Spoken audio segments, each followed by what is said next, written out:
Today I'm going to show you how to add audio spectrum stickers in CapCut step by step so you can make your edits look more dynamic, more professional, and way more engaging. Audio spectrum stickers are a great way to add motion that reacts to your audio style visually, even if you're just creating a simple music edit, podcast clip, or social media video. And the best part is, this is really easy to do once you know where to look. If this tutorial helps you out, make sure to hit the like button and subscribe for more simple CapCut tutorials just like this. Alright, let's jump right in. First, open your CapCut project and make sure your video or audio is already imported onto the main timeline. This is important because the audio spectrum sticker is going to sit on top of your main content, so you want your timeline ready before adding anything else.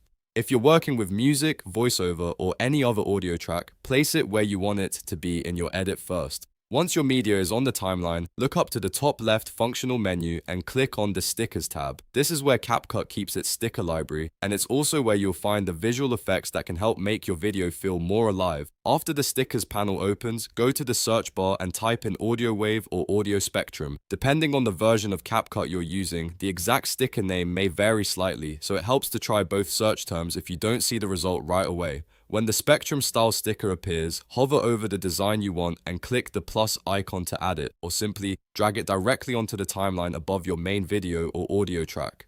This will place the sticker as an overlay layer, which is exactly what you want. Now that the sticker is on your timeline, you'll need to match it to the length of your audio. Select the sticker clip, move your cursor to the edge, and stretch it so it runs for the same duration as your music or voice section. This step matters because if the sticker ends too early, the visual effect will disappear before your audio does, and if it runs too long, it may keep playing after the sound is gone. Take a moment to align it properly so everything feels clean and synchronized. Next, use the Canvas player controls to adjust the placement and size of the Spectrum sticker.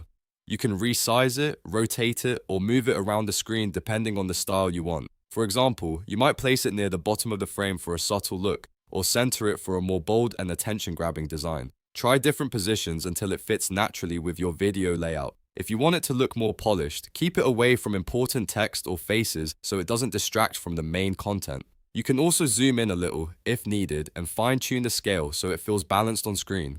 The goal is to make the audio spectrum sticker feel like part of the design, not something randomly dropped on top. Once you're happy with the placement, scrub through the timeline and preview the video to make sure the sticker appears at the right time and matches the full audio section. If needed, go back and make small adjustments to the length or position until it looks exactly the way you want.